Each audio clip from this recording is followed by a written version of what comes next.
ছোট ভাই স্বপন এবং বাল্যবন্ধু কাজী কামাল উদ্দিনের সাক্ষাৎ পেলাম।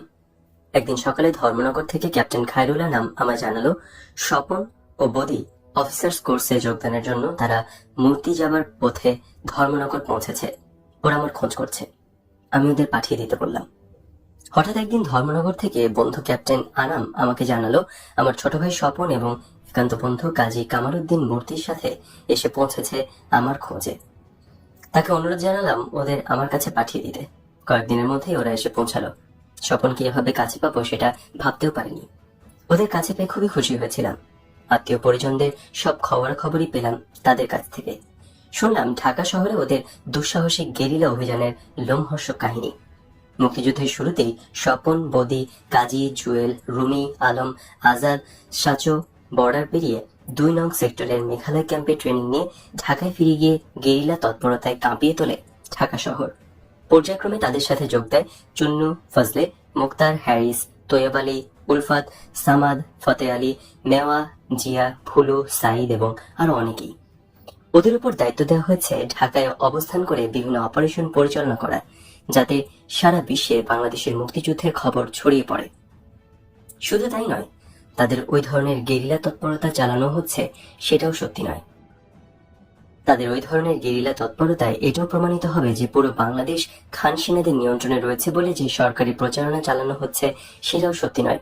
Jurain, Gulbag power station, Siddhirganj power station, Dholaikhal, Jatrabari, green road, Intercon, Farmgate, Dhanmondi 2 নং সড়ক প্রভৃতি জায়গায় একটার পর একটা দুঃসাহসিক সফল অভিযান চালিয়ে খান সেনাদের নাস্তানাবুদ করে তুলেছিল ওরা। ওদের প্রতিটি মাথার জন্য 2000 টাকা পুরস্কার ঘোষণা করেছিল পাকিস্তানের সামরিক সরকার। এতে কোনো ফল হয়নি। খান সেনাদের সব সতর্কতা বুড়ো আঙুল দেখিয়ে তাদের নাকের উপর দিয়ে জানবাজ মুক্তি পাগল দামাল ছেলেগুলো অসীম সাহসিকতার সাথে করে যাচ্ছিল এক একটা দুঃসাহসিক অভিযান। খান সেনাদের মনে ত্রাসের সঞ্চার করেছিল বিচ্ছুরা। খান সেনারা গেরিলাদের বিচ্ছু কিংবা মুক্তি বলে সম্বোধন করত। ওদের তৎপরতায় আশার আলো দেখতে পেয়েছিল ঢাকাবাসী। ওদের জন্য দোয়া করত সবাই। অনেকে নানাভাবে সাহায্যের হাতও বাড়িয়ে দিয়েছিলেন, স্বেচ্ছায় বিপদের ঝুঁকি নিয়েও। কিন্তু জাতীয় ইতিহাসে মির্জাফর থেকেছে সব যুগেই। তাদের বেইমানির ফলে অপূরণীয় ক্ষতি হয়েছে জাতির ইতিহাসের বিভিন্ন মোড়ে। তেমনই এক মির্জাফরের বিশ্বাসঘাতকতায় স্বপন, বদি, কাজীদের ভাগ্যে নেমে আসে চরম বিপর্যয়। পলাশের বিশ্বাসঘাতকতার তুলনায় এই বিশ্বাসঘাতকতার পরিণাম কোনো অংশেই কম নয়। 29 আগস্ট 1971 সাল। ওই দিন সকালে ধানমন্ডির 28 নং রোডের একটি বাসায় ওদের এক ঘনিষ্ঠ বন্ধু এবং সহযোগী ফরিদের সাথে দেখা করতে যায় পূর্ব কথা মতো। ফরিদ বর্তমান আওয়ামী লীগের শীর্ষস্থানীয় নেতা জনাব জিল্লুর রহমানের শ্যালক তথা আইভি রহমানের ভাই। তারই বিশ্বাসঘাতকতায় দুপুর 12টার দিকে ফরিদদের বাসা থেকে হঠাৎ রেড করে বদিকে ধরে নিয়ে যেতে সক্ষম হয় খান সেনারা। ফরিদদের বাসায় পৌঁছানোর অল্পক্ষণের মধ্যেই ধরা পড়ে বদি। এই থেকে বোঝা যায় আগাম খবর পেয়ে খান সেনারা বদিকে ধরার জন্য ওত পেতেছিল। তারপর শুরু হয় চেইন রিঅ্যাকশন। সামাদ ধরা পড়ে বিকাল 4টার দিকে। আজাদের বাড়ি রেড করা হয় রাত 12টায়। ওই বাসায় সে রাতে ছিল জুয়েল, বাসার, কাজী আজাদ, আজাদের খালাতো ভাই, দুলা ভাই এবং আরো কয়েকজন আত্মীয়। সবাইকে ধরে নিয়ে যায় পাক আর্মি। রেড চলাকালে আচমকা তদারককারী এক ক্যাপ্টেনের উপর ঝাঁপিয়ে পড়ে তার হাত থেকে স্টেন গান ছিনিয়ে নিয়ে এলোপাতাড়ি গুলি ছুটতে ছুটতে সবাইকে হতভম্ব করে দিয়ে রাতের অন্ধকারে পালিয়ে যেতে পেরেছিল একমাত্র কাজী। আলমদের বাসাতেও রেড করা হয় 12টার পর। সেখানে ধরা পড়ে আলমের ফুপা আব্দুর রাজ্জাক এবং তার ছেলে মিজানুর রহমান। আলম বাসায় না থাকায় ধরা পড়ার হাত থেকে সেই যাত্রায় বেঁচে যায়। আজাদের বাসা আলমদের বাসার কাছাকাছি। রাত প্রায় 1:30টার সময় সম্পূর্ণ দিগম্বর অবস্থায় কাজী গিয়ে পৌঁছায় আলমদের বাসায়। ভাগ্যক্রমে খান সেনারা ততক্ষণে ওই এলাকা ছেড়ে চলে গেছে। কাজীকে সম্পূর্ণ উলঙ্গ অবস্থায় দেখে ভূত দেখার মতো চমকে উঠেছিল আলমদের বাসার সবাই। আলমের ছোট বোন তাড়াতাড়ি একটা লুঙ্গি কাজীর হাতে দিয়ে তখনই দূরে পালিয়ে যেতে অনুরোধ জানায়। খান সেনারা এখানেও এসেছিল জানতে পেরে কাজী কাপড়টা পরে নিয়ে দৌড়ে পালিয়ে যায়। হাটখোলায় শাহাদাত চৌধুরী মানে সাচদের বাড়ি থেকে ধরা পড়েন সেজু দুলা ভাই বেলায়েত চৌধুরী রাত 2টার পর। চুল্লুর বড় ভাই জনাব এম সাদেক সিএসপি, একজন পদস্থ সরকারি অফিসার। রাত 12:30-1টার দিকে তার সরকারি বাসভবন এলিফ্যান্ট রোডের 1 নম্বর টেনামেন্ট হাউস থেকে চুল্লুকে ধরে নিয়ে যায় পাক আর্মি। মধ্যরাতে রেড করা হয় রুমিদের বাড়ি। বাসা থেকে ধরে নিয়ে যায় রুমির বাবা, জনাব শরীফ, ছোট ভাই জামি, মাসুম এবং হাফিজকে। আমাদের বাসার ক্যাপ্টেন কাইয়ুমের নেতৃত্বে রেড করা হয় 1:30 থেকে 2টার দিকে। চুল্লুদের বাসায় যে রেড পার্টি গিয়েছিল তারাই চুল্লুকে চোখ বাঁধা অবস্থায় সাথে করে আমাদের বাসায় নিয়ে আসে। চোখ বাঁধা অবস্থায় চুল্লু প্রথমে বুঝতে পারেনি তাকে কোথায় আনা হয়েছে। আচমকা একজন খানসেনা বলে উঠল, স্বপন, ভাগ গিয়া। আব্বারও গলা শুনতে পায় চুল্লু। মেয়েদের কান্না বুঝতে পারে আমার বোনেরা। মহুয়া, কেয়া, সঙ্গীতা কান্নাকাটি করছে। দৈবক্রমে স্বপন পালিয়ে যেতে সক্ষম হয়। বাসা থেকে ধরে নিয়ে যায় আব্বা, জনাব শামসুল হক, মোস্তাফিজ মামা, বাড়ির কাজের ছেলে সামু এবং হাসিমকে। আলতাফ মাহমুদের বাসায় আর্মি যায় ভোর 4টা-5টার দিকে। সামাদকে সঙ্গে নিয়ে আর্মি গিয়েছিল ওই বাড়িতে। আলভি ওই রাত্রে সেই বাড়িতেই ছিল। নাম লুকিয়ে উর্দুতে নিজের নাম আব্দুল বারাক বলায় আলভি ধরা খাওয়া থেকে বেঁচে যায়। খানসেনারা ধরে নিয়ে যায় আলতাফ মাহমুদ, তার 4 শ্যালক রসুল এবং নাসিরকে। এভাবে স্বাধীনতা সংগ্রামের ইতিহাসে ঢাকার গেরিলাদের সবচেয়ে কার্যকরী এবং সফল দলটি বিশ্বাসঘাতকতার চক্রান্তের ফলে বিলুপ্ত হয়ে যায়। পালাবার পর কাজী এবং স্বপনের দেখা হয় তাদের বেস ক্যাম্প ধোলাইখালে। সেখান থেকে মেঘালয়, এবং সেখানে তাদের দুজনেই সিলেক্ট করা হয় অফিসার্স ট্রেনিং কোর্সের জন্য। কিন্তু দুজনেরই কোনো ইচ্ছা ছিল না অফিসার্স কোর্সে যোগ দেবার। তারা অনেক অনুরোধ জানিয়েছিল মেজর খালিদ মোশাররফ এবং ক্যাপ্টেন হায়দারকে তাদেরকে সশস্ত্র অস্ত্রশস্ত্র দিয়ে আবারও ঢাকায় পাঠাবার জন্য। তারা চাইছিল ফিরে গিয়ে বন্দী সাথীদের মুক্ত করতে। জীবন গেলেও ক্ষতি নেই, তবু একটা চেষ্টা তো করে দেখা যায়। নিজেদের যোগ্যতা সম্পর্কে আত্মবিশ্বাস ছিল তাদের। যদি মেজর খালিদ এবং ক্যাপ্টেন শিশুর পরিবারদেরকে পাক বাহিনী সুরক্ষিত দুর্গ ঢাকা ক্যান্টনমেন্টে বন্দী অবস্থা থেকে উদ্ধার করে নিয়ে আসতে পেরে থাকে, তবে তাদের পক্ষে বদি, জুয়েল, রুমিদেরকে ছাড়িয়ে আনাটা অসম্ভব হবে কেন? তাদের আবেগ, অনুভূতি, সহমর্মিতা মেজর খালিদের মনকে স্পর্শ করলেও ঠিক সেই ক্ষণে তাদের ফেরত পাঠানো কোনো ক্রমেই ফলপ্রসূ হবে না ভেবেই তাদেরকে অফিসার্স কোর্সে পাঠাবার সঠিক সিদ্ধান্ত নিয়েছিলেন মেজর খালেদ, একজন অভিজ্ঞ কমান্ডার হিসেবে। আমার কাছেও পৌঁছে তারা একই প্রস্তাব দেয়, কিন্তু আমিও মেজর খালেদের সিদ্ধান্তকে সমর্থন করে তাদেরকে অফিসার্স কোর্সে যোগদান করাটাই যুক্তিসঙ্গত হবে বলে মত প্রকাশ করি। অগত্যা অনিচ্ছা সত্ত্বেও মূর্তিতে চলে যায় কোর্সে জয়েন করার জন্য। আওয়ামী লীগের অভ্যন্তরীণ ক্ষমতার লড়াইয়ের পূর্ণ সুযোগ গ্রহণ করে ভারতীয় সরকার এবং গোয়েন্দা সংস্থার ডিভাইড অ্যান্ড রুল নীতি প্রয়োগ করে প্রধানমন্ত্রী এবং সর্বাধিনায়ক দুজনকেই হেয় করে তোলা হয়। তাজউদ্দিনের হঠাৎ করে প্রবাসী সরকার গঠন করে প্রধানমন্ত্রী হওয়াটা আওয়ামী লীগের অনেকেই পছন্দ করেনি। তাদের মধ্যে ছিলেন যুব এবং ছাত্রনেতা অনেকেই। অনেক সাংসদ এখন আওয়ামী লীগের নেতারাও এর প্রত্যক্ষ এবং পরোক্ষ বিরোধিতা করেছিলেন। শেখ ফজলুল হক মনি, সিরাজুল আলম খান, শাহজাহান সিরাজ, নুরে আলম সিদ্দিকী এবং আব্দুল কুদ্দুস মাখন প্রমুখ যুব এবং ছাত্রনেতারা সবাই প্রকাশ্যে তাজউদ্দিনের এই পদক্ষেপের বিরোধিতা করেন। তাদের পরোক্ষভাবে মদত যোগাচ্ছিলেন জনাব আব্দুর রব সেরনিয়াবাদ, শেখ আব্দুল আজিজ, মনসুর আলী, জনাব নজরুল ইসলাম প্রমুখ। জনাব তাজউদ্দিনের প্রধানমন্ত্রীত্বের গ্রহণযোগ্যতা সম্পর্কে জেনারেল আরোরার মন্তব্য, আওয়ামী লীগের যুব নেতারা তাকে পছন্দ করত না। বাংলাদেশ যুদ্ধের স্মৃতিচারণ শিরোনামে নিখিল চক্রবর্তীকে দেয়া জেনারেল আরোরার সাক্ষাৎকার এটি। সাধারণভাবে যুব নেতাদের অনেকে সেদিন ভেবেছিলেন শেখ মুজিব আর জীবিত নেই। মুজিবুর রহমানের অবর্তমানে তাজউদ্দিন তাদের প্রভাবকে তেমন একটা মেনে চলবেন না। শেখ মুজিব কাছে থাকলে এই সমস্ত যুব এবং ছাত্র নেতারা স্বাধীনতা সংগ্রামে তাদের কর্তৃত্ব অতি সহজেই স্থাপন করতে সক্ষম হতেন। কিন্তু তাজউদ্দিন তাদের সাথে অন্য সুরে কথা বলেছেন। তাদের হাতে ক্রিয়ান্বয়ক হয়ে সংগ্রামের সব নেতৃত্ব তাদের হাতে ছেড়ে দিতে তিনি অস্বীকৃতি জানাচ্ছেন। তাদের সংগ্রামী ভূমিকাকেও ছোট করে দেখছেন জনাব তাজউদ্দিন। সরকার পরিচালনায় যুব এবং ছাত্র নেতাদের মতামত তিনি সম্পূর্ণ উপেক্ষা করে চলেছেন। তাজউদ্দিনের ধৃষ্টতার শেষ নেই। তিনি সরকার প্রধান থাকার কারণে তাদের সুযোগ সুবিধাও বন্ধ হয়ে যাচ্ছে। তিনি বঙ্গবন্ধু শেখ মুজিবুর রহমানের আত্মীয় স্বজনকেও যথাযথ মর্যাদা দান না করে তাদের উপেক্ষা করেছেন। তাদের উপেক্ষা করা পরোক্ষভাবে শেখ মুজিবকে উপেক্ষা করার সমতুল্য। অতএব যে কোনো মূল্যে তাজউদ্দিনকে প্রধানমন্ত্রিত্ব থেকে অপসারণ করতে হবে। মেতে উঠলেন তারা এক ক্ষমতা লাভের চক্রান্তে। পরিকল্পনা অনুযায়ী শেখ মনি এবং সিরাজুল আলম খানের নেতৃত্বে কয়েকজন যুব ও ছাত্রনেতা দিল্লি গিয়ে ভারতের প্রধানমন্ত্রী শ্রীমতী ইন্দিরা গান্ধীর সঙ্গে দেখা করে তাকে জানান যে তারা শেখ মুজিবুর রহমানের অত্যন্ত বিশ্বাসভাজন। পাক বাহিনীর হাতে শেখ মুজিবের গ্রেপ্তারের পেছনে জনাব তাজউদ্দিনের হাত রয়েছে। গ্রেপ্তারের আগে শেখ মুজিব তাদের সেই কথা জানিয়ে তাদেরকে ভারত সরকারের সহায়তায় স্বাধীনতা সংগ্রাম পরিচালনা করার নির্দেশ দিয়ে যান। জনাব তাজউদ্দিনের উপর বাংলাদেশ থেকে আগত বেশিরভাগ আওয়ামী লীগ, জাতীয় এবং প্রাদেশিক সাংসদের সমর্থনও নেই। এই অবস্থায় প্রধানমন্ত্রিত্ব করার কোনো অধিকার নেই তাজউদ্দিন সাহেবের।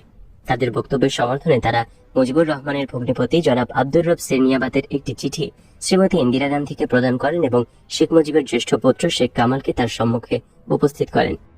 তারা শ্রীমতী ইন্দিরা গান্ধীকেও এই কথা বলে হুঁশিয়ারি করে দেন যে তাজউদ্দিন যদি স্বাধীন বাংলাদেশের প্রধানমন্ত্রী থাকেন তবে ভারতের স্বার্থ ক্ষতিগ্রস্ত হবে, কারণ তাজউদ্দিন শেখ মুজিবের নীতি আদর্শ কিছুতেই বাস্তবায়িত করবেন না।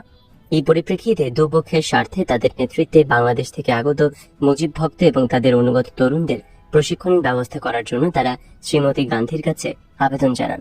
তারা বলেন, শুধুমাত্র এই ধরনের শক্তি গড়ে তোলার মাধ্যমে স্বাধীনতা উত্তর বাংলাদেশ এবং বন্ধুরাষ্ট্রের ভারতের মধ্যে অর্থবহ সম্পর্ক বজিয়ে রাখা সম্ভব। তা না হলে অচিরেই ভারত বিদ্বেষীদের চক্রান্তের শিকারে পরিণত হবে আওয়ামী লীগ সরকার। তাদের এই অনুরোধ সাগ্রহে গ্রহণ করেন শ্রীমতী গান্ধী। সুদূর প্রসারী নীল নকশার কথা চিন্তা করে ডিভাইড অ্যান্ড রোল নীতির প্রয়োগের জন্য বিএলএফ এর পরবর্তীতে নাম বদলিয়ে মুজিব বাহিনী সৃষ্টি করে সেকেন্ড ফ্রন্ট খোলার সিদ্ধান্ত নেওয়া হয়। এভাবে সৃষ্টি করা হয়েছিল বিএলএফ ওরফে মুজিব বাহিনী। এই তথ্যগুলো জনাব ওসমানীকে জানাই আমরা, তিনি সেগুলো জনাব তাজউদ্দিনকে জানান। প্রধানমন্ত্রী জনাব তাজউদ্দিন এই সমস্ত প্রশ্ন নিয়ে নাকি দিল্লিতে ভারত সরকারের সঙ্গে আলোচনা করেন এবং তার প্রতিবিধানের দাবি জানান, কিন্তু জনাব হাকসার, ডিবিধর, রয় রামনাথ রাও এবং জেনারেল ওবান সিং এই ব্যাপারে তাজউদ্দিনকে এড়িয়ে গিয়ে নীরব থাকেন। ফিরে এসে কর্নেল ওসমানীকে সে কথাই বলছিলেন তাজউদ্দিন। আমরা পরে কর্নেল ওসমানীর কাছ থেকে তার ব্যাখ্যা জানতে পারি। পরবর্তী পর্যায়ে মুজিব বাহিনীকে প্রবাসী বাংলাদেশ সরকারের ফোর্সের হেডকোয়ার্টার্সের নিয়ন্ত্রণে আনার আপ্রাণ চেষ্টা করেন কর্নেল ওসমানী, কিন্তু তার কোনো চেষ্টাই ফলপ্রসূ হয়নি। নিতান্তই অপারগ হয়ে কর্নেল ওসমানীকে বিএলএফ তথা মুজিব বাহিনী সৃষ্টি করার ভারতীয় সিদ্ধান্ত মেনে নিতে হয়। ভারতীয় গোয়েন্দা বাহিনীর সহায়তায় ক্যাপ্টেন জলিলের ফোর্ট উইলিয়ামের পূর্বাঞ্চলীয় হেডকোয়ার্টার্সের কর্মকর্তাদের সাথে গোপন যোগাযোগ থেকে একটা বিষয় পরিষ্কার হয়ে উঠল। ভারতীয় সরকার শুধুমাত্র প্রবাসী সরকার এবং মুক্তিবাহিনীর সদর দপ্তরের মাধ্যমেই বাংলাদেশের স্বাধীনতা সংগ্রাম এবং রাজনৈতিক গতিধারাকে নিয়ন্ত্রণ করছিল তা নয়, তারা ক্ষমতাধর কমান্ডারদের সাথেও সম্পর্ক গড়ে তোলার চেষ্টা করছিল। অত্যন্ত চতুরতার সাথে তারা তাজউদ্দিনের প্রবাসী সরকারের মধ্যে অন্তর্দ্বন্দ্ব সৃষ্টি করে তাকেও দুর্বল করে চাপের মুখে রাখছিল, যাতে তিনি তাদের নিয়ন্ত্রণের মধ্যে থাকতে বাধ্য হন। অপরদিকে মুজিবনগর সরকার এবং মুক্তিযুদ্ধের সর্বাধিনায়ক জনাব ওসমানীর মধ্যেও দ্বন্দ্ব সৃষ্টি করে কর্নেল ওসমানীর ক্ষমতা সীমিত করে রাখা হচ্ছিল। একইভাবে কর্নেল ওসমানীকে সাইড ট্র্যাক করে প্রবাসী সরকার এবং ভারতীয় কর্তৃপক্ষের এই ধরনের কার্যকলাপে কর্নেল ওসমানী অতি যুক্তিসঙ্গত কারণে ভীষণভাবে অপমানিত বোধ করছিলেন। তার বক্তব্য ছিল পরিষ্কার, ভারত বন্ধুরাষ্ট্র হিসেবে বাংলাদেশের স্বাধীনতা সংগ্রামে তাদের বক্তব্য অনুযায়ী মানবিক কারণে সাহায্য দিতে সম্মত হয়েছে, সেটার জন্য বাঙালি জাতি কৃতজ্ঞ। কিন্তু স্বাধীনতা সংগ্রামটা পূর্ব বাংলার 8 কোটি বাঙালির নিজস্ব সংগ্রাম। এই সংগ্রাম তাদেরই সংগঠিত করতে হবে। যে কোনো ত্যাগের বিনিময়ে তাদেরকেই অর্জন করতে হবে জাতীয় স্বাধীনতা সংগ্রামের নেতৃত্ব, এবং সব দায়িত্ব থাকতে হবে মুক্তি ফৌজ কমান্ড এবং প্রবাসী বাংলাদেশ সরকারের অধীনে। জনাব ওসমানী নীতির এই প্রশ্নে কখনোই আপোস করেননি। জনাব ওসমানী এই বিষয় নিয়ে তৎকালীন প্রবাসী সরকারের নেতৃত্বের সাথে অনেক বিতর্ক করেছেন, কিন্তু তার এই নীতির প্রতি সমর্থন দেননি আওয়ামী লীগের বেশিরভাগ নেতৃত্ব এবং গণপরিষদ সদস্যরা। তারা এখন নিজ নিজ ক্ষমতার বলয় তৈরি করতে ব্যস্ত। তাদের প্রায় প্রত্যেকেই এক ধরনের উদ্ভট চিন্তা কাজ করছিল। শুধু রাজনৈতিক নেতৃবৃন্দরই নয়, অনেক আমলা এমনকি মুক্তিযোদ্ধাদের সুবিধাবাদী নেতৃত্বের মাঝেও একই চিন্তার প্রতিফলন দেখা যাচ্ছিল। তাদের ধারণা ছিল মুক্তিযুদ্ধ যে কারণেই হোক শুরু হয়ে গেছে। প্রতিরোধ সংগ্রামকালে পূর্ব পাকিস্তানের প্রায় সব অঞ্চল থেকে কোটি কোটি টাকা এবং সম্পদ লুণ্ঠন করে নিয়ে হিজরত করে চলে আসা হয়েছে নিরাপদ আশ্রয় ভারতে। একজন মুক্তিযোদ্ধা হিসেবে বলতে লজ্জা লাগলেও বলতে হচ্ছে, পূর্ব পাকিস্তান থেকে পালিয়ে আসা অনেক বুদ্ধিজীবী এবং হোমরা চোমরা পদস্থ ব্যক্তিরাও মুক্তিযোদ্ধাদের বীরপূর্ণ মুক্তি সংগ্রামকে দেখতেন অত্যন্ত নেতিবাচক দৃষ্টিতে। তারা মনে করতেন বাঙালি মুক্তিযোদ্ধারা কখনোই পাকিস্তান হানাদার বাহিনীকে পরাস্ত করে দেশ স্বাধীন করতে সক্ষম হবে না। পাকিস্তান বাহিনীকে পরাজিত করতে সরাসরি ভারতীয় সেনাবাহিনীর হস্তক্ষেপ অবশ্যই প্রয়োজন, অতি প্রয়োজনীয়। রক্তক্ষয়ী দীর্ঘস্থায়ী সংগ্রামে অংশগ্রহণ করার ইচ্ছা অথবা যোগ্যতা তাদের অনেকেরই ছিল না। যুদ্ধের ঝুঁকি এবং কষ্টের ত্যাগ স্বীকার করতেও তারা ছিলেন নারাজ। এতে করেই তাড়াতাড়ি হজ শেষ করে প্রবাসী জীবনের কষ্ট থেকে রেহাই পেয়ে দেশে ফিরে লুটপাটের কালো টাকার আয়েশি জীবন খুব তাড়াতাড়ি আবার শুরু করতে পারা যাবে একমাত্র ভারতীয় বাহিনীর প্রত্যক্ষ হস্তক্ষেপের মাধ্যমে। ভারতে হজ করার স্ট্যাম্প যখন একবার নিতে সক্ষম হয়েছেন, তারা তখন দেশে ফেরার পর তাদের রাজ কায়েম করার পথে বাধা কোথায়? তাই যত তাড়াতাড়ি সম্ভব দেশটাকে স্বাধীন করে দেবার জন্য তাদের একাংশ গোড়া থেকে ভারত সরকারের বিভিন্ন মহলে জোর লবিং শুরু করে দিয়েছিলেন। সমস্ত প্রবাসী সরকারের মধ্যে শুধুমাত্র 2 জন শুরু থেকে শেষ পর্যন্ত এই ধরনের উদ্যোগের বিরোধিতা দৃঢ়তার সাথে করে গিয়েছিলেন। তাদের একজন হলেন কর্নেল ওসমানী এবং দ্বিতীয় ব্যক্তি হলেন জনাব খন্দকার মোশতাক আহমেদ। এই দুইজন ছাড়া সিনিয়র রাজনৈতিক নেতৃত্বের প্রায় সবাই এবং আমাদের উচ্চপদস্থ প্রভাবশালী ব্যক্তিদের অনেকেই ভারতের প্রত্যক্ষ হস্তক্ষেপের মাধ্যমে বাংলাদেশের স্বাধীনতা লাভে পক্ষপাতিত্ব করছিলেন। পরবর্তীকালে সিজরিয়ান অপারেশনের মাধ্যমে বাংলাদেশে প্রিম্যাচিউর বার্থের জন্য মূলত এরাও দায়ী ছিলেন অনেকে, কিন্তু বেশিরভাগ মুক্তিযোদ্ধা আমলাতন্ত্রের তরুণ সদস্যরা এভাবে অপরের কৃপায় বাংলাদেশকে স্বাধীন করার উদ্যোগের ঘোর বিরোধী ছিলেন। এই নিয়ে প্রবীণদের সাথে তরুণদের দ্বন্দ্ব ক্রমশই বেড়ে উঠছিল প্রতিদিন। ভারত সরকারের স্বীকৃতি এবং সামরিক হস্তক্ষেপ। সুদূর প্রসারী পরিকল্পনা ও প্রস্তুতির পর ভারত বাংলাদেশের অস্থায়ী সরকারকে স্বীকৃতি দেবার সিদ্ধান্ত নেয়। সামরিক হস্তক্ষেপের বিষয়টিও ছিল সুচিন্তিত। এই ঘটনার পর আওয়ামী লীগের অন্তর্দ্বন্দ্ব প্রকাশ্য রূপ নেয়। ভারত সরকার চিন্তিত হয়ে পড়ল এবং বাংলাদেশের সমস্যার একটি আশু সমাধানের জন্য মরিয়া হয়ে উঠল। মুক্তি সংগ্রাম দীর্ঘস্থায়ী হলে অবস্থা তাদের নিয়ন্ত্রণের বাইরে চলে যাবে, সেটাই ছিল তাদের মূল আশঙ্কা। এই অবস্থার পরিপ্রেক্ষিতে জনাব তাজউদ্দিন প্রবাসী সরকারের তরফ থেকে ভারত সরকারকে বোঝালেন, দুপক্ষের স্বার্থ রক্ষার্থে বাংলাদেশের প্রবাসী সরকারকে স্বীকৃতি দিয়ে ভারতীয় সামরিক অভিযান চালিয়ে বাংলাদেশকে স্বাধীন করে ফেলতে হবে। ভারত সরকার তাজউদ্দিন সরকারের আবেদনে সন্তুষ্টি প্রকাশ করলেও হঠাৎ করে তখনই এককভাবে বাংলাদেশকে স্বীকৃতি দিতে রাজি হননি। শ্রীমতী ইন্দিরা গান্ধী ঠিক করলেন বিশ্ব নেতৃবৃন্দ, বিশেষ করে পরাশক্তিধর দেশগুলোর মনোভাব জানার পরে এই ব্যাপারে সিদ্ধান্ত নেবেন। তিনি আমেরিকা, সোভিয়েত ইউনিয়ন এবং পশ্চিম ইউরোপের কয়েকটি দেশে এক ঝটিকা সফরে বেরিয়ে পড়লেন। সবখানে তিনি নেতৃবৃন্দের সাথে বাংলাদেশ সমস্যা এবং ভারতের অবস্থান সম্পর্কে আলোচনা করলেন। বর্বর শ্বেত সন্ত্রাসের ফলে আগত শরণার্থীদের মানবিক কারণে ভারতের মাটিতে আশ্রয় দেওয়ার জন্য নেতারা ভারত সরকারের প্রশংসা করলেও মার্কিন যুক্তরাষ্ট্র এবং পশ্চিম ইউরোপীয় দেশগুলোর নেতারা বাংলাদেশের সমস্যাকে পাকিস্তানের একটি অভ্যন্তরীণ সমস্যা হিসেবেই আখ্যায়িত করেন এবং পরিষ্কারভাবে ইন্দিরা গান্ধীকে তারা জানিয়ে দেন এই সমস্যার পরিপ্রেক্ষিতে সরাসরিভাবে ভারতীয় কোনো সামরিক পদক্ষেপ তাদের জন্য উদ্বেগের কারণ হয়ে উঠবে। শরণার্থীদের কষ্ট লাঘবের জন্য এবং ভারতের উপর যে অর্থনৈতিক চাপের সৃষ্টি হয়েছে তা কমানোর জন্য পর্যাপ্ত পরিমাণে আর্থিক এবং সামগ্রিক সাহায্যের প্রতিশ্রুতি দিয়েছিলেন সব নেতারাই। রিলিফের সামগ্রী নিয়েও পরে ঘটেছে অনেক কেলেঙ্কারি। বিপুল পরিমাণ রিলিফ সামগ্রীর কতটুকু পেয়েছিল শরণার্থীরা তার জবাব একমাত্র দিতে পারে তৎকালীন প্রবাসী সরকারের কর্ণধাররাই। আমার জানা মতে প্রাপ্ত রিলিফ সামগ্রীর একটা ক্ষুদ্র অংশই ভারত এবং প্রবাসী সরকারের উদ্যোগে বিতরণ করা হয়েছিল শরণার্থীদের মাঝে। রিলিফ সামগ্রীর সিংহভাগই বেমালুম হজম করে নিয়েছিল ভারত সরকার। বিদেশে সফর থেকে শ্রীমতী ইন্দিরা গান্ধী বুঝতে পারেন পাকিস্তানের বিরুদ্ধে কোনরূপ সামরিক অভিযান চালালে মার্কিন যুক্তরাষ্ট্র এবং পশ্চিম ইউরোপীয় দেশগুলো তাকে সমর্থন করবে না। পক্ষান্তরে এশীয় পরাশক্তির গণচীন হয়তো বা প্রত্যক্ষভাবে জড়িয়ে যেতে পারে পাকিস্তানের পক্ষে এই ধরনের সংঘাতে। সেক্ষেত্রে ভারতের একক আগ্রাসন ব্যর্থ হয়ে যেতে পারে। এই পরিস্থিতির মোকাবেলা করার জন্যই সোভিয়েত ইউনিয়নের পূর্ব প্রস্তাবিত নিরাপত্তা এবং বন্ধুত্ব চুক্তি সই করার সিদ্ধান্ত গ্রহণ করেন শ্রীমতী গান্ধী এবং তার সরকার। এই চুক্তি স্বাক্ষরের ফলে ভারতীয় জনগণ কতটুকু উপকৃত হয়েছে জানি না, তবে পাকিস্তানকে দুর্বল এবং দ্বিখণ্ডিত করতে এবং সামরিক আগ্রাসন চালিয়ে বাংলাদেশ কায়েম করে সেখানে একটি পুতুল সরকার স্থাপন করার ভারতীয় স্বপ্নের বাস্তবায়নে ওই চুক্তি বিশেষভাবে সাহায্য করেছিল নিঃসন্দেহে।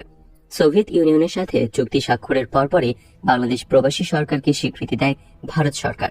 প্রতিদানে ভারতের সাথে জাতীয় স্বার্থবিরোধী 25 বছর মেয়াদী এক চুক্তি সই করে প্রবাসী বাংলাদেশ সরকার। রহস্যজনক কোনো কারণবশত আজ পর্যন্ত সেই চুক্তির বিষয়বস্তু গোপন রাখা হয়েছে বাংলাদেশের জনগণের কাছ থেকে। মুজিবনগর সরকার এবং আওয়ামী লীগের বেশিরভাগ সাংসদ ওই চুক্তিকে সমর্থন করে। বিরোধিতা করেছিলেন মাত্র দুজন, কর্নেল ওসমানী এবং খন্দকার মোশতাক আহমেদ। মুক্তিযোদ্ধাদের বেশিরভাগই এই ধরনের চুক্তির ঘোর বিরোধিতা করেছিলেন, কিন্তু সব বিরোধিতা উপেক্ষা করে তাজউদ্দিন সরকার এক অসম চুক্তির নাগপাশে আবদ্ধ করলেন বাংলাদেশের ভবিষ্যৎকে। ভারতের সাথে দীর্ঘ 25 বছরের এই অসম চুক্তি জাতীয় ইতিহাসে এক কালো অধ্যায়। এই চুক্তি স্বাক্ষরিত হওয়ার পর বাংলাদেশের ভারতীয় সামরিক হস্তক্ষেপ তথা পাক ভারত যুদ্ধ প্রায় অবধারিত হয়ে ওঠে। মুক্তিবাহিনীর দেশপ্রেমিক অংশ বরাবরই মুক্তি সংগ্রামে ভারতীয় সেনাবাহিনীর সরাসরি হস্তক্ষেপের বিরোধিতা করে আসছিলেন। তাদের প্রত্যাশা ছিল দীর্ঘস্থায়ী সংগ্রামের ত্যাগের মাধ্যমে স্বাধীন বাংলাদেশ হবে। এতে দুটো বিশেষ উপকার হতো। দীর্ঘস্থায়ী সংগ্রামের মাধ্যমে গড়ে উঠত নিবেদিত প্রাণত্যাগী পরীক্ষিত নেতৃত্ব এবং একইভাবে সুযোগ পাওয়া যেত নিখাত সোনার মতো বলিষ্ঠ জাতীয় চরিত্র গড়ে তোলার। কিন্তু নীল নকশার প্রণয়নকারীরা বাঙালি জাতিকে সেই সুযোগ থেকে বঞ্চিত করে অতি চতুরতার সাথে খাল কেটে কুমির আনার সব ব্যবস্থায় পাকাপোক্ত করে ফেলে। দেশপ্রেমিক মুক্তিযোদ্ধারা পরিষ্কার বুঝতে পারলেন তাদের ভবিষ্যৎ সংগ্রাম হবে দুমুখী। একদিকে তাদের যুদ্ধ করতে হবে হানাদার পাক বাহিনীর বিরুদ্ধে, অন্যদিকে তাদের প্রস্তুত থাকতে হবে মিত্রবাহিনীর আধিপত্যবাদী চক্রান্তের জাল ছিন্ন করে জাতীয় স্বাধীনতা হেফাজত রাখার জন্য। চুক্তি এবং স্বীকৃতির পরিপ্রেক্ষিতে কলকাতা ভিত্তিক আওয়ামী সরকার এবং তার দোসররা সবাই দিন গুনতে লাগলো কবে ভারতীয় বাহিনী আগ্রাসন চালিয়ে বাংলাদেশ স্বাধীন করে দেবে আর তারা ফিরে গিয়ে রাজত্ব করবে, উপভোগ করবে অসৎ উপায় লুট করা অর্জিত ধন সম্পদ। ভারতীয় সরকারের স্বীকৃতি পাওয়ার জন্য শুধু দাসখতি লিখে দেওয়া হয়েছিল তাই নয়, স্বাধীন বাংলাদেশের শাসনতন্ত্র প্রণীত হবে ভারতীয় শাসনতন্ত্রের মূল চার নীতি: জাতীয়তাবাদ, গণতন্ত্র, সমাজতন্ত্র, ধর্মনিরপেক্ষতাবাদ। এর উপর ভিত্তি করে সেই অঙ্গীকার করেছিল মুজিবনগর সরকার। আন্তরিক প্রচেষ্টা সত্ত্বেও কর্নেল ওসমানী এবং মুক্তিযোদ্ধারা প্রবাসী সরকারকে রাজি করাতে পারেননি যে আমাদের নিজেদের ত্যাগের মাধ্যমে দেশকে স্বাধীন করতে হবে, আমাদের সংগ্রাম নিজেদেরকেই চালিয়ে নিয়ে যেতে হবে বিজয় অবধি। এর ফলে অস্বাভাবিকভাবে সিজারিয়ান অপারেশনের মাধ্যমে একটি অপরিপক্ক বাংলাদেশের অভ্যুত্থান ঘটাবার ক্ষেত্র সৃষ্টি করল প্রবাসী সরকার। মৈত্রী চুক্তি সই হবার পর এবং প্রবাসী সরকারকে স্বীকৃতি দেওয়ার পর আওয়ামী লীগ, প্রবাসী সরকার এবং নেতারা দিন গুনতে লাগলেন ভারতীয় আগ্রাসী আক্রমণের। তথাকথিত মিত্রবাহিনীর কালো ছায়ায় আচ্ছাদনে ঢাকা পড়ে যায় মুক্তিফৌজ এবং জনগণের বীরগাথা, আত্মত্যাগ এবং সাহসিকতা। যৌথ কমান্ড স্থাপিত হলো, কিন্তু মুক্তিফৌজের সর্বাধিনায়ক কর্নেল ওসমানীকে সব ব্যাপারেই পাশ কাটিয়ে চলার নীতি গ্রহণ করা হয়। নভেম্বর মাসে যুদ্ধের তীব্রতা বৃদ্ধি পায় ব্যাপকভাবে। বর্ডারের সম্মুখে সংঘর্ষের মাত্রা ক্রমেই বেড়ে চলছে। ভারত সরকার ইতিমধ্যে ভারতীয় সেনাবাহিনীকে পাক বাহিনী মোকাবেলা করার জন্য প্রয়োজনে বাংলাদেশের সীমানার ভেতরে প্রবেশ করার অনুমতি প্রদান করেছে। গঠন করা হয়েছে মুক্তিফৌজ এবং ভারতীয় বাহিনীর যৌথ কমান্ড। যৌথ কমান্ড গঠিত হওয়ার পর ভারতীয় কমান্ডারদের প্রচন্ড প্রভাবে কর্নেল ওসমানী এবং তার হেডকোয়ার্টার্স প্রকৃত অর্থে অকেজো হয়ে পড়েছে। বাংলাদেশ আক্রমণের পরিকল্পনা এককভাবে ভারতীয় বাহিনীর ইস্টার্ন কমান্ডে প্রণয়ন করার দায়িত্ব গ্রহণ করে কর্নেল ওসমানীকে সম্পূর্ণভাবে উপেক্ষা করে। প্রেসিডেন্ট ইয়াহিয়া খান যুদ্ধের আভাস পেয়ে জনাব ভুট্টোকে তার বিশেষ দূত হিসেবে চীনে পাঠালেন ভারতীয় কোনো আগ্রাসনের বিরুদ্ধে পাকিস্তানের পক্ষে সমর্থন আদায় করার জন্য। কিন্তু পিকিংয়ে গণচীনের নেতৃবৃন্দ জনাব ভুট্টোকে পরিষ্কারভাবে জানিয়ে দেয়, পূর্ব পাকিস্তানে সৃষ্ট রাজনৈতিক পরিস্থিতির সুযোগ গ্রহণ করে পাকিস্তানের অভ্যন্তরীণ ব্যাপারে ভারতীয় সামরিক হস্তক্ষেপকে গণচীন পাকিস্তানকে দ্বিখণ্ডিত করার হীন চক্রান্ত হিসেবেই দেখবে এবং সেই পরিপ্রেক্ষিতে ভারতের সাথে যে কোনো সামরিক সংঘাতে নীতিগতভাবে তারা পাকিস্তানের পক্ষেই থাকবে। একই সাথে জনাব ভুট্টোর মাধ্যমে তারা পাকিস্তানের সামরিক জান্তাকে পরামর্শ দিয়েছিলেন যথাশীঘ্রই সম্ভব পূর্ব পাকিস্তানের জনগণের ইচ্ছা অনুযায়ী বর্তমান সমস্যার একটি রাজনৈতিক সমাধান খুঁজে বের করার জন্য। তাদের কনসিডার্ড ওপিনিয়ন ছিল, বর্তমান পরিস্থিতিতে শুধুমাত্র একটি যুক্তিসঙ্গত এবং গ্রহণযোগ্য রাজনৈতিক সমাধানের মাধ্যমেই পাকিস্তানের অখণ্ডতা বজায় রাখা সম্ভব। বল প্রয়োগ করে এই সমস্যার সমাধান কখনো সম্ভব হবে না। চীনের নেতৃবৃন্দের উক্তি থেকে দুটো বিষয় পরিষ্কার হয়ে ওঠে। প্রথমত, গণচীন একদিকে পূর্ব পাকিস্তানের রাজনৈতিক সমস্যা নিরসনের জন্য পাকিস্তানের শাসক গোষ্ঠীকে বাঙালিদের কাছে গ্রহণযোগ্য একটি সমাধান পেশ করার যুক্তিসঙ্গত পরামর্শ দেন। দ্বিতীয়ত, পূর্ব পাকিস্তানের সমস্যার কোনো সমাধান করতে ব্যর্থ হলে সেই সুযোগে উপমহাদেশে ভারতীয় সম্প্রসারণবাদের নগ্ন থাবা বিস্তার করার চক্রান্তের ব্যাপারেও তারা বন্ধু রাষ্ট্র পাকিস্তানকে হুঁশিয়ার করে দেন। কিন্তু দেশে ফিরে জনাব ভুট্টো প্রেসিডেন্ট ইয়াহিয়া এবং সামরিক জান্তার কাছে চীনা নেতৃবৃন্দের বন্ধুসুলভ এবং যুক্তিসম্পন্ন অভিমতের অপব্যাখ্যা দেন। তিনি বলেন, ভারতের সাথে সামরিক সংঘর্ষে চীন পাকিস্তানকে সার্বিকভাবে সহযোগিতা করবে। প্রয়োজনে গণচীন প্রত্যক্ষভাবে পাকিস্তানের পক্ষ হয়ে ভারতের বিরুদ্ধে যুদ্ধ করতে দ্বিধাবোধ করবে না, এই ধরনের আভাসই নাকি তিনি পেয়েছিলেন চীনা নেতৃবৃন্দের কাছ থেকে একান্ত বৈঠকে। পক্ষান্তরে ভারতের সরকার বুঝতে পেরেছিল গণচীন বাংলাদেশের ব্যাপারে একটি রাজনৈতিক সমাধানের পক্ষে।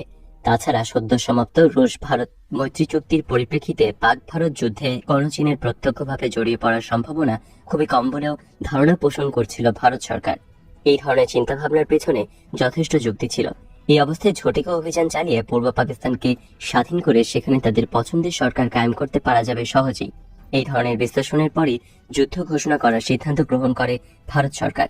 যুদ্ধের জন্য অতি প্রয়োজনীয় আনুষঙ্গিক সব প্রস্তুতি সম্পন্ন করেই সামরিক আগ্রাসনের সিদ্ধান্ত নিয়েছিল ভারত সরকার। এবারে যুদ্ধের প্রেক্ষাপট অতীতে পাক ভারত যুদ্ধের প্রেক্ষাপট থেকে সম্পূর্ণ ভিন্ন। বর্তমান অবস্থায় বিশ্ব জনমত সামরিক জান্তার শ্বেত সন্ত্রাসের বিরুদ্ধে এবং বাংলাদেশিদের স্বাধীনতার পক্ষে। মানবাধিকার এবং শরণার্থীদের প্রশ্নে সারা বিশ্বের সহানুভূতিও ভারতের পক্ষে। মার্কিন যুক্তরাষ্ট্র কিংবা গণচীন যদি জিও স্ট্র্যাটেজিক কারণে কোনো পদক্ষেপ নেবার চেষ্টা করে, তবে তাদের পরম শত্রু সোভিয়েত ইউনিয়ন প্রতিক্রিয়ায় মৈত্রী চুক্তির আচ্ছাদনে নিশ্চয় বসে না থেকে ভারতের পক্ষ নেবে নিশ্চিতভাবেই, ফলে বেঁধে যাবে তৃতীয় বিশ্বযুদ্ধ।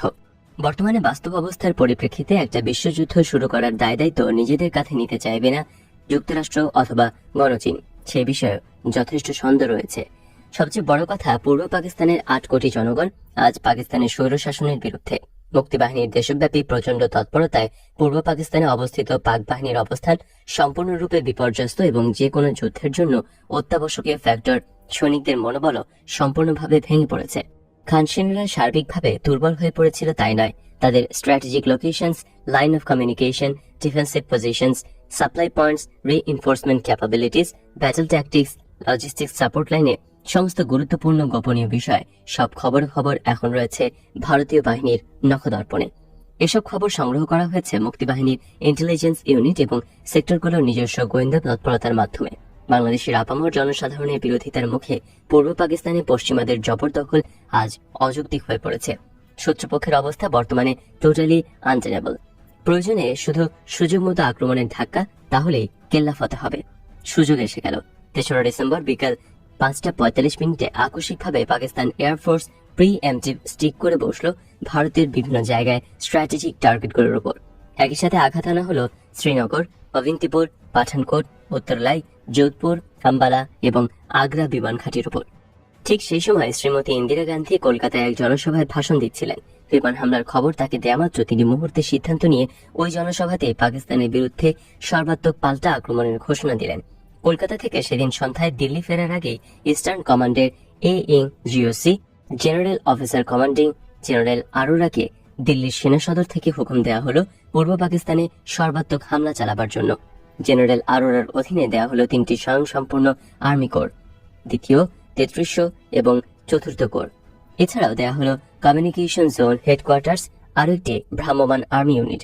এছাড়া 2য় কোরের অধীনে দেওয়া হয়েছিল অতিরিক্ত একটি মিডিয়াম আর্মার্ড রেজিমেন্ট এবং একটি লাইট আর্মার্ড রেজিমেন্ট। এই কোরের কমান্ডার ছিলেন lieutenant general TN Raina. Headquarters Krishnanagar. এই কোরের অধীনে দেওয়া হয়েছিল অতিরিক্ত আরও একটি মিডিয়াম আর্টিলারি রেজিমেন্ট এবং একটি ইঞ্জিনিয়ার্স এর ব্রিজিং ইউনিট। 33 কোরের কমান্ডার ছিলেন lieutenant general ML Thapa. Headquarters Siliguri. এই কোরের অধীনে দেওয়া হয়েছিল অতিরিক্ত একটি লাইট আর্মার্ড রেজিমেন্ট, একটি মিডিয়াম আর্টিলারি রেজিমেন্ট এবং একটি ইঞ্জিনিয়ার্স এর ব্রিজিং ইউনিট। 101 কমিউনিকেশন জোনের কমান্ডার ছিলেন প্রথম দিকে লেফটেন্যান্ট জেনারেল গিল, পরে লেফটেন্যান্ট জেনারেল নাগরাকে তার স্থলাভিষিক্ত করা হয়। হেডকোয়ার্টার্স গৌহাটি। এই ফরমেশনের 4র্থ কোরের হেডকোয়ার্টার্স ছিল আগরতলায়। কোর কমান্ডার ছিলেন লেফটেন্যান্ট জেনারেল সাগত সিং। এই কোরের অধীনে অতিরিক্তভাবে দেওয়া হয় একটি মিডিয়াম আর্টিলারি রেজিমেন্ট এবং 2টো লাইট আর্মার্ড রেজিমেন্ট। সব মিলিয়ে পূর্ব রণাঙ্গনে ভারতীয় সৈন্য সংখ্যা ছিল 5 লক্ষেরও বেশি। তার সাথে ছিল পর্যাপ্ত পরিমাণে রণসম্ভার।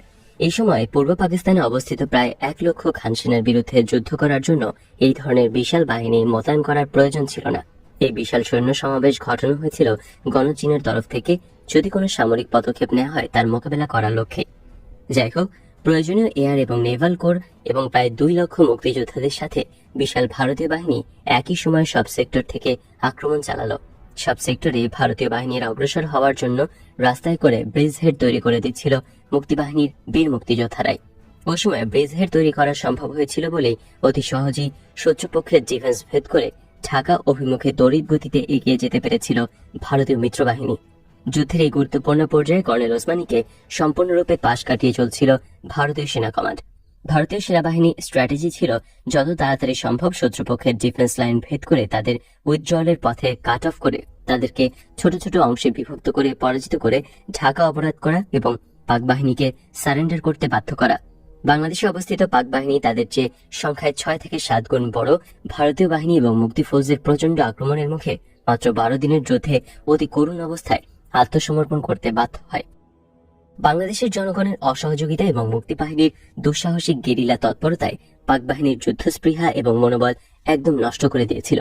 অন্য সব কারণের মধ্যে এটাই ছিল প্রধান কারণ যার জন্য পাক বাহিনীকে অতি অল্প সময়ে যুদ্ধে শোচনীয়ভাবে পরাজয় বরণ করে নিয়ে আত্মসমর্পণ করতে হয়েছিল। এভাবেই 16 ডিসেম্বর 1971 সালে পাক বাহিনীর আত্মসমর্পণের ফলে স্বাধীনতা লাভ করে বাংলাদেশ। 16 ডিসেম্বর ঢাকার রেসকোর্স ময়দানে আত্মসমর্পণ অনুষ্ঠানে মুক্তি ফৌজের কমান্ডার ইন চিফ এবং যৌথ কমান্ডের প্রধান কর্নেল ওসমানীর আমন্ত্রণে মিত্রবাহিনীর কমান্ডার জেনারেল আরোরা স্বাধীন বাংলাদেশে আসবেন এবং যৌথ কমান্ডের তরফ থেকে ইনস্ট্রুমেন্ট অফ সারেন্ডারে যৌথ কমান্ডের শীর্ষ ব্যক্তি কর্নেল ওসমানী স্বাক্ষর করবেন। সেটাই ছিল সমগ্র জাতির প্রত্যাশা। কিন্তু ঘটনা ঘটে ঠিক তার বিপরীত। ইনস্ট্রুমেন্ট অফ সারেন্ডারে যৌথ কমান্ডের তরফ থেকে স্বাক্ষর দান করার সৌভাগ্য লাভ করলেন জেনারেল আরোরা। শুধু তাই নয়, অদৃশ্য আঙ্গুলি হেরেনে মুক্তিফৌজের সর্বাধিনায়ক কর্নেল ওসমানীকে 16 ডিসেম্বরে ঐতিহাসিক সারেন্ডার সেরেমনিতে উপস্থিত থাকার সৌভাগ্য থেকেও বঞ্চিত করা হলো।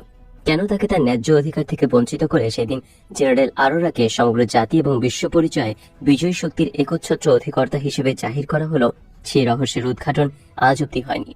এই গুরুত্বপূর্ণ বিষয়টি বিশদ বিশ্লেষণের দাবিদার। এ থেকে জানা যাবে ভারতীয় নীলনকশা এবং প্রবাসী সরকারের নতজানু নীতির অনেক কিছুই। কর্নেল ওসমানী চেয়েছিলেন স্বাধীন বাংলাদেশের মুক্তিফৌজের সর্বাধিনায়ক হিসেবে তিনিই অভিনন্দন জানাবেন মিত্রবাহিনীর জুনিয়র পার্টনার জেনারেল আরোরাকে। এতে করে বিশ্ব পরিসরে এটাই প্রমাণিত হবে মূলত মুক্তিযোদ্ধাদের প্রচেষ্টাতেই স্বাধীন হয়েছে বাংলাদেশ, ভারতীয় বাহিনীর সহায়ক শক্তি হিসেবে সাহায্য করেছে মাত্র। কিন্তু ভারতীয় সরকার তার সেই প্রস্তাবে সম্মত হয়নি। উল্টো ভারত সরকার দাবি জানায় ইনস্ট্রুমেন্ট অফ সারেন্ডারে স্বাক্ষর করবে ভারতীয় বাহিনীর অধিনায়ক। উদ্দেশ্য পরিষ্কার, বিশ্ববাসী জানুক পাক ভারত যুদ্ধে ভারতের বিজয়ের ফলেই সৃষ্টি হয়েছে বাংলাদেশ, স্বাধীন বাংলাদেশ। বাংলাদেশের স্বাধীনতার ভারতের দান। দুর্বল চিত্তের নতজানু প্রবাসী সরকার ভারতের সেই অযৌক্তিক দাবি মেনে নেয়।